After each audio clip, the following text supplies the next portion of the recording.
नमस्ते दोस्तों, कल से हमने प्रतिशत का टॉपिक स्टार्ट कर दिया है। तो आज उसके आगे हम क्वेश्चन करेंगे। देखिए यहाँ पर दो क्वेश्चन लिखे हुए हैं।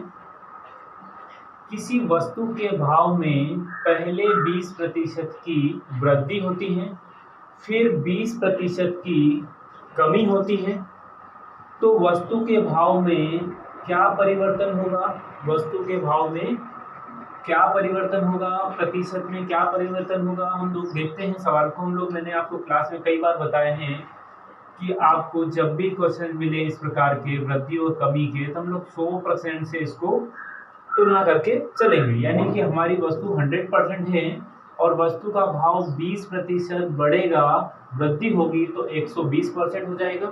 उसके बाद में वस्तु का भाव 20% कम होगा तो 80% हो जाएगा। अब यहाँ पर हमारे पास में डिवाइडेड बाय 100, यानी 2 जीरो से 2 जीरो, तो कितना बचेगा वैल्यू में हमारे पास में? 12 × 96, 96। यानी पहले हमारी वस्तु 100% थी, भाव में वृद्धि और कमी होने के कारण 4% का बदलाव हमें यहाँ पर मिलेगा। यानी वस्तु के भाव में पहले की तुलना में 4% की कमी होगी। हम बोल सकते हैं कि हमारी वैल्यू 100% थी और 100% से घटकर 96% हो गई, 96% रह गई। यानी कि हमारी वस्तु में 4% की कमी का परिवर्तन होगा। क्लियर है बच्चों सभी को? दूसरा क्वेश्चन यहाँ पर आपको मिल रहा है, सेम क्वेश्चन है, इसको भी देख लेते हैं। एक आदमी का वेतन पहले 25% बढ़ाया जाता है, फिर 25% घटाया जाता है, तो उस आदमी के वेतन में क्या बदलाव होगा? यानी कि आपके पास में सेम क्वेश्चन है, जो क्वेश्चन हमने पहले किया है वैसा कि वैसा ही दूसरा क्वेश्चन है। देखते हैं इसे भी, 100 से हम इसको भी तुलना करके लेंगे। यानी कि आपको पहले बोला गया है 25% पहले बढ़ाया गया है, तो आपकी वैल्यू हो जाएगी 125। फिर आपको बोला गया है 25% घटाई गई सैलरी, बटे में आपका आ जाएगा 100। काट लेते हैं, 25 या 75, 25 चौक 100, 4 से काट देते हैं, 4 या 12, 4 एकम 4, पॉइंट लग जाएगा, 4 दूनी 8, 4 पंजे 20। यानी कि 31.25 का मल्टीप्लाई 3 में करेंगे तो हमारी वैल्यू कितनी आ जाएगी?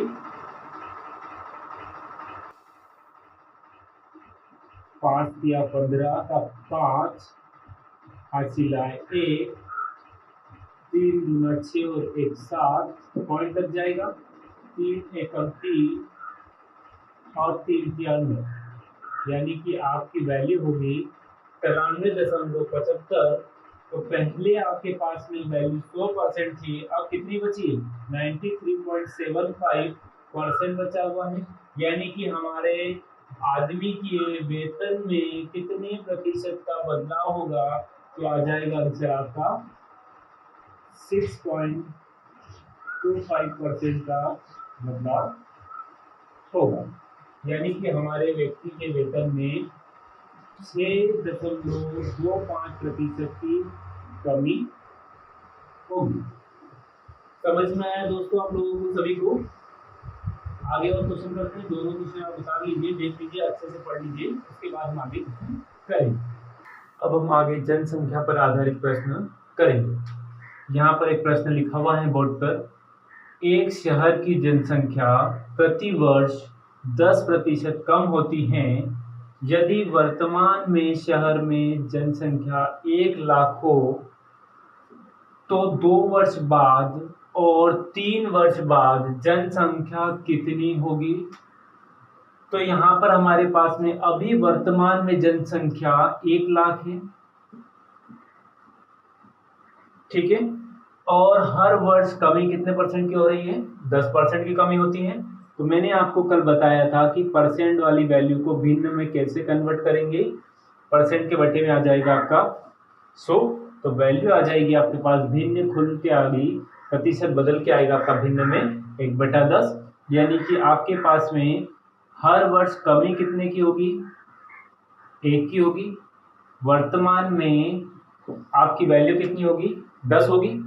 यानी कि वर्तमान, पहले और अब, हर वर्ष 10% की कमी, और 2 वर्ष बाद और 3 वर्ष बाद जनसंख्या कितनी होगी, तो पहले 2 वर्ष का निकाल लेते हैं। यानी कि हमारी 10 थी जनसंख्या, तो कितने की कमी हो रही है, 1 की कमी हो जाएगी, तो 10 में से 1 जाएगा, कितना बचेगा, 9 बचेगा पहला साल। दूसरे साल फिर हम वही करेंगे, 10 में से 1 जाएगा, कितना बचेगा, 9 बचेगा, यानी ये 1 साल और ये 2 साल।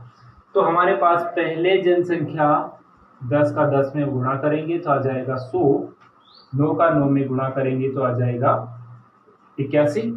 यानी कि पहले जनसंख्या हम बात करेंगे तो 100 थी, अब जनसंख्या कितनी बचेगी, यानी कि बाद में कितनी बचेगी, वर्तमान में आपके पास दे रखा है, ये वर्तमान की है और ये होने के बाद की होगी, बाद वाली जनसंख्या। 2 साल बाद कितनी जनसंख्या रहेगी, यानी कि 100 के बराबर 1 लाख, तो 1 के बराबर कितना होगा,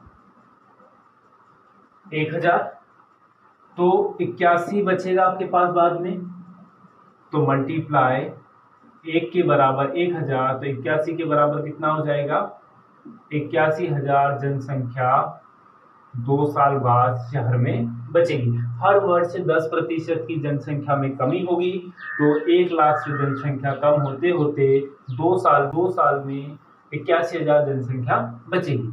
यदि यहाँ पर हम 3 साल की बात करते हैं कि 3 साल बाद जनसंख्या कितनी बचेगी, तो हम क्या करेंगे, इसे हम कंटिन्यू कर देंगे, आगे कर देते हैं। यहाँ पर देख लीजिए, यानी कि 10 से हमारा 9 हो जाएगा, 10 से हमारे पास में 9 हो जाएगा और 10 से 9 हो जाएगा, तो 3 साल बाद हमारी जनसंख्या 1000, ये आ जाएगा आपका 729, ठीक है। यानी कि हमारी जनसंख्या 1000 के बराबर कितना है, 1 लाख,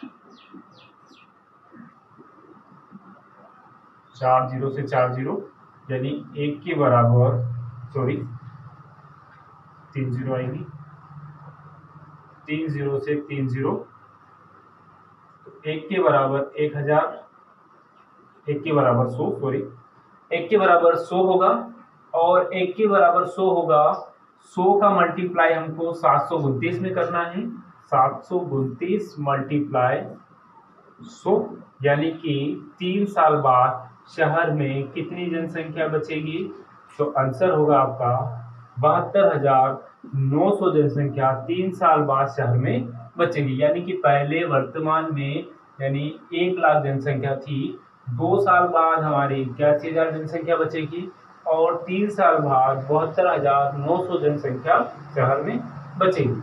तो क्लियर है बच्चों। अगर आपसे पूछा जाए कि 2 साल और 3 साल के बीच का अंतर ज्ञात कीजिए, कितनी जनसंख्या का अंतर होगा, तो हम यहाँ पर अंतर भी देख लेंगे।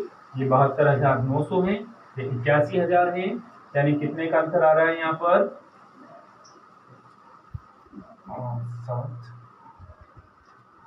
8,100 का अंतर होगा। क्लियर है बच्चों। तो यहाँ पर हमारे पास में अगर अंतर की बात करें, डिफरेंस की बात करें, तो हम बता सकते हैं कि 2 साल और 3 साल में जनसंख्या कम होने का अंतर होगा 8,100। तो 2 साल में कम होने वाली जनसंख्या होगी 1 लाख से घटकर हमारी जनसंख्या हो जाएगी 81,000 और 3 साल में जनसंख्या हो जाएगी 72,900।